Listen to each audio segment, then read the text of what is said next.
Welcome back. I'd like to talk about the MMQ today. So we have these two big M for the first two characters correspond to Poisson input, arrival distribution, Poisson, and also Poisson kind of like exponential departure time, like processing time. Exponential, like the processing time for a packet or customer will be like exponentially distributed, and the lex m is basically the number of server in the system, and the lex m is the length of the queue, or more precisely, should be the number of maximum number of customer or packets in the system. So a possible example for this one would be like a call center that like have m operators, and but whenever like if we someone more than m, when of course like if they receive a call they will get busy. If there are more than m customers that call at the same time, the next call getting in will be just dropped. So in this example here, we will assume that like okay, it won't, the customer instead will put in a queue, it will just say okay, I'm sorry about that, please call back. So that will be an example for MQ. So again, what we are going to do is to, as what we did for the MM1Q, just to draw a state diagram for that. So the state of the system will be the number of packets currently in the system, or customers in the system. So at the beginning, maybe we have no customer in the system, and then I will have 1, 2, and so on, and maximum number will be m, because like it's a m system. And then when okay, again, like we think of like a very tiny period of time delta, and let's say if we start at this state here, there's a probability of lambda times delta that will transition to state number 1, that basically if we have an additional arrival. And similarly, if originally we're in state number 1 or state 1, there's a probability lambda delta that there's an additional packet will arrive, and so it will move, the system will go to state 2, and so on and so forth. So similarly, if originally in state 1, there's a probability that mu delta, that a packet or like a customer will be served during that period of time, so therefore will be one less customer in the system. Again, what we are assuming here is that the delta is very small, so the probability that to have two events to happen at the same time is pretty small. For example, if we think of like the probability that we have both a customer arrive and at the same time a customer leaves, then the probability will be lambda mu delta square, right? But because delta is very small, compared with like lambda delta of mu delta, that we can ignore that case here. If we have two customers, so what happened? I mean, if we have two customers at the beginning of a slot, then either of the customer can be served, right? One customer may be served with, during that period with a probability mu delta, the other one with mu delta also. So therefore, like the probability that a customer will be served, only one customer will be served, is basically 1 minus mu delta times mu delta plus mu delta 1 minus mu delta, right? So because delta is very small, that will approximately give us just 2 mu delta there. So therefore this will be 2 mu delta here. And similarly in state 3, there will be a probability that 3 mu delta that one customer will be served during this tiny period delta, and so on and so forth. And so if at the beginning with m customers here, there will be a probability m mu delta. So that is our state diagram. That we are kind of more than half is done for analyzing this system. What we are going to do is just like what we did previously, that we're just trying to find the steady state probability for each of these states. So let's call this probability pi 0, pi 1, and so on, pi 2, and pi m.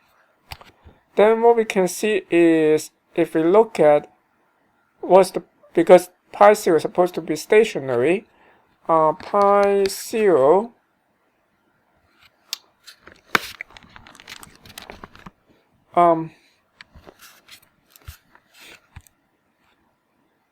let me use another way to look at this like this time, so that use another perspective. Know that like I always omit the probability that going back to itself. Here, like there's a probability that like for this state from 0 to 1, and the probability to go to other states is very small. Therefore, actually there's a probability that 1 minus lambda delta that going back to itself. And this one, it has a probability that 1 minus mu delta minus lambda delta that going back to itself. And because like for 1 here, it has to go to somewhere, right? It has to go to, it will have probability mu delta to go to state 0 and lambda delta to go to 2. And so therefore like it must have a probability that we omit here, such that this add these 3 together will sum up to 1. So this one should be 1 minus mu delta minus lambda delta. And similarly, we will have this probability is 1 minus 2 mu delta minus lambda delta here. Now, if we think of like in the next transition, what's the probability? Let's say like the probability of now instead of thinking of stationary probability, let's say we have probability pi 0 n. That's the probability that at the nth time slot that we will have like 0 customer, and similarly we have pi 1 n that is at the n time slot that we have 1 customer in the system, and so on, so on and so forth. Now let's look at like what's pi 0 n plus 1 here. Pi 0 n plus 1 will be everything that goes into 0, right? So it should be equal to pi k n times the transition probability.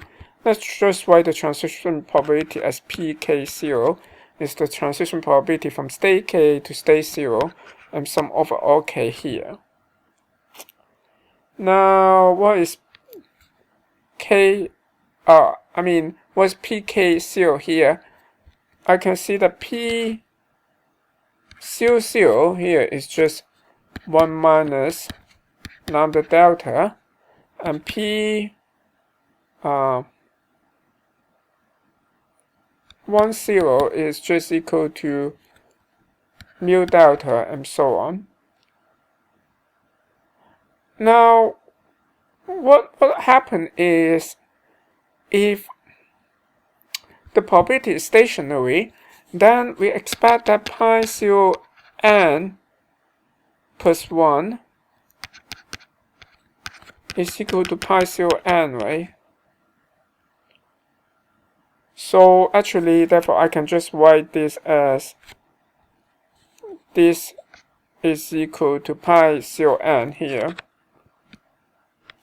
And therefore, I will have sum over pk, this is from k is from 0 to m here, but pk from 1 to m, basically I pull out the 0 case here,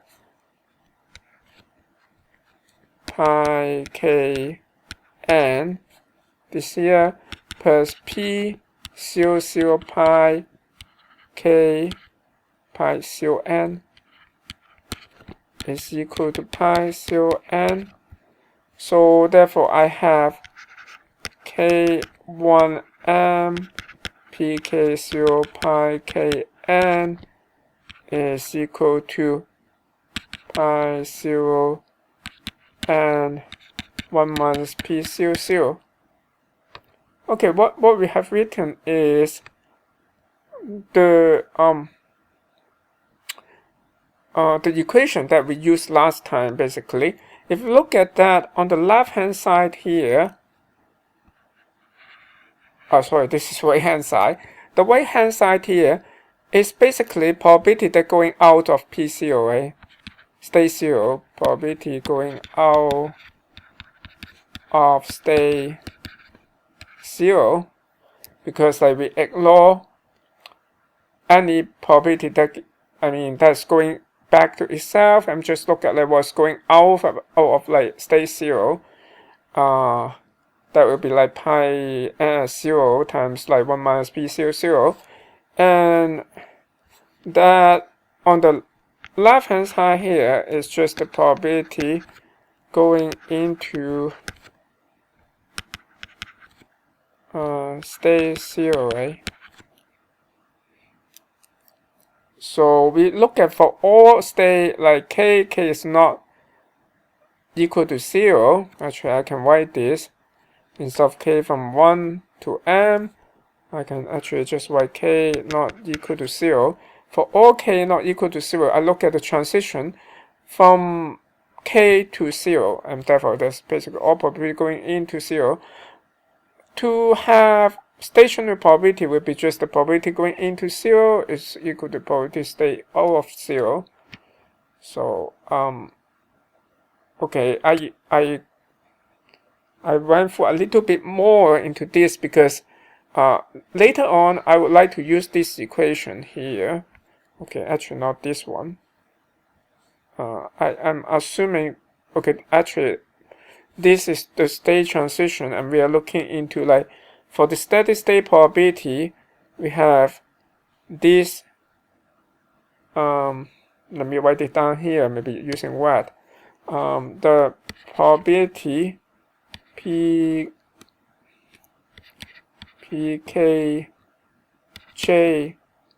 for any state j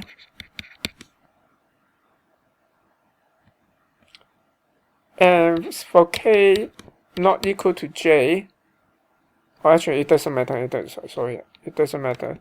For all state, let me just like write that. For all state, pi k is just equal to pi j. And you see that what I just did is like I remove this index n here, and as like now we're talking about this steady state probability. So, or like this pi 0 n plus 1 will be just equal to pi n. In this case, like pi j n plus 1, because this one is actually, if I put back an n here, let me put it back for the moment, this is really equal to pi j n plus 1. And if this is steady state probability, this should be just equal to pi j n.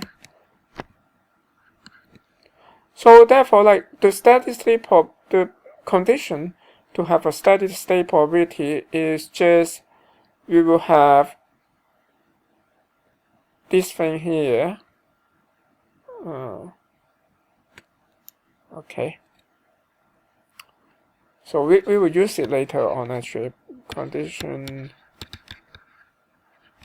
for steady state.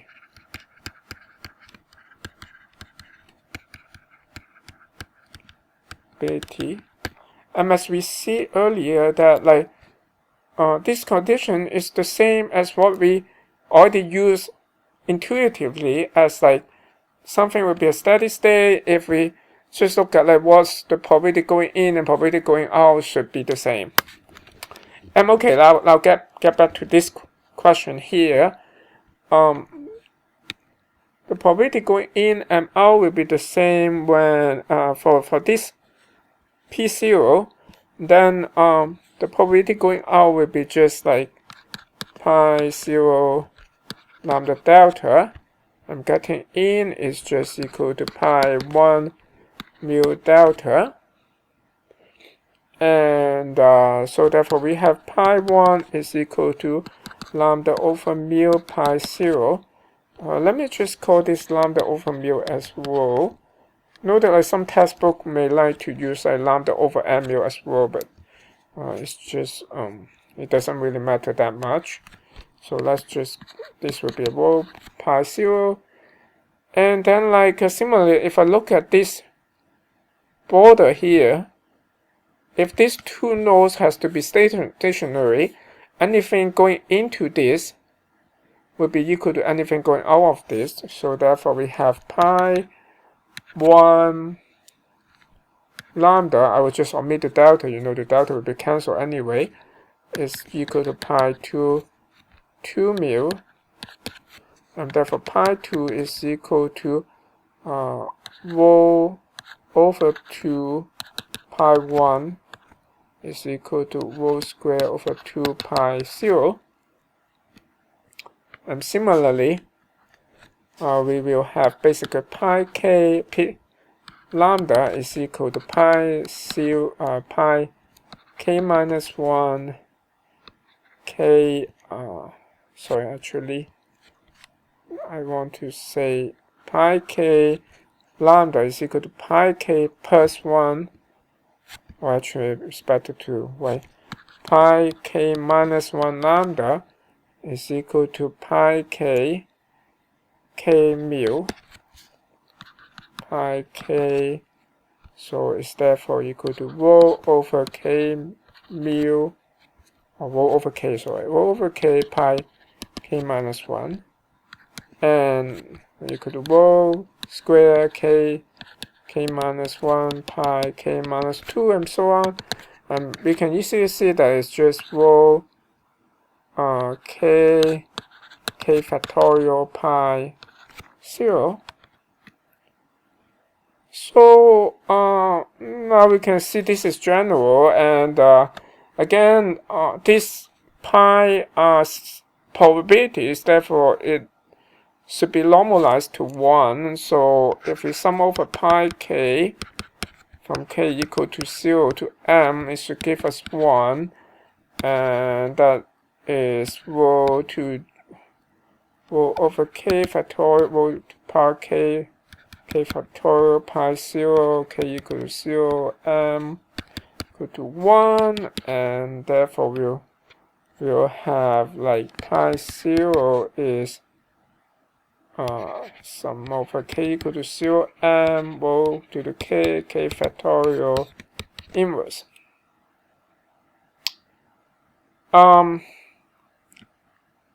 And that's it. And we, of course, we can just substitute this pi 0 back to here, but it doesn't do much really.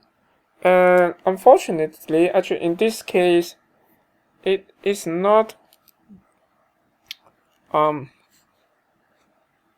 this expression, we cannot further simplify it. There's something like it's not possible to find analytically, but you can just substitute that into MATLAB numerically and get the value.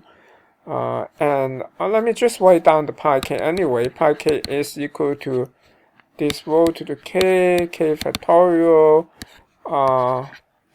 m k equal to 0 rho to the k factorial inverse.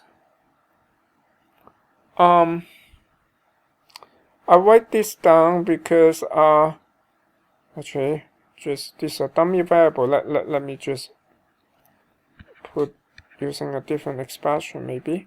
I mean different notation. Let's say some of n here. I write down this equation because this equation actually has a name for that. This is known as the. Let me have a better box here. It's known as the Erlang B formula. And I guess that's what I want to talk about for this simple MMM system.